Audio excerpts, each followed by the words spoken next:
Monsieur le Président, Excellences, Mesdames et Messieurs les membres du Conseil des droits de l'homme, la République démocratique du Congo exprime sa profonde gratitude au Conseil pour la tenue de cette session spéciale soutenue par plus de 30 États membres et 22 États observateurs.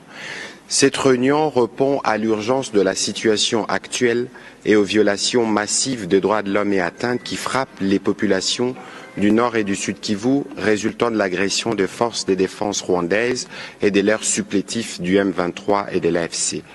Les bombardements indiscriminés contre des camps des déplacés et des zones d'habitation civile ont exacerbé une crise humanitaire catastrophique.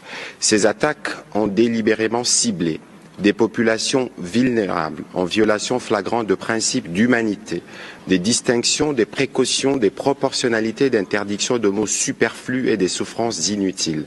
Les forces de défense rwandaises et leurs supplétifs ont transformé des zones des refuges comme des hôpitaux en cibles militaires, mettant en danger la vie des milliers d'innocents, parmi lesquels de nombreuses femmes et enfants.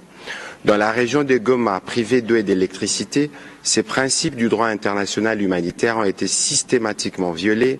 Les bombardements indiscriminés ont frappé des zones résidentielles, provoquant des déplacements massifs des populations et attaquant de cas de personnes déplacées internes.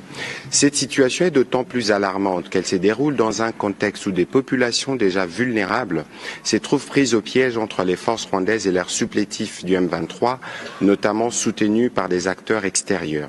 Selon les chiffres de l'ONU, lors de l'agression qui a conduit à l'occupation de Goma, au moins 3000 personnes ont perdu la vie et plus de 3000 autres sont aujourd'hui blessées.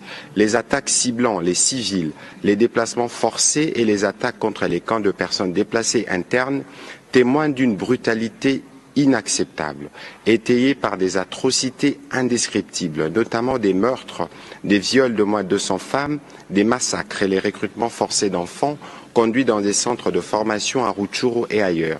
En soutenant activement ces groupes armés, le Rwanda porte une responsabilité directe dans ces violations, exposant ainsi les civils à des souffrances inimaginables. Les forces de maintien de la paix, sous le mandat du Conseil de sécurité, en particulier la MONUSCO, ainsi que les installations humanitaires ont été prises pour cible à plusieurs reprises, compromettant leur capacité à protéger les civils dans un environnement hostile. Nous déplorons également les attaques contre les forces régionales de la SADC qui œuvrent sans relâche pour la stabilité de la région.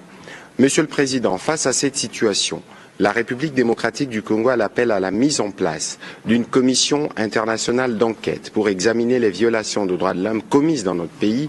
Cette commission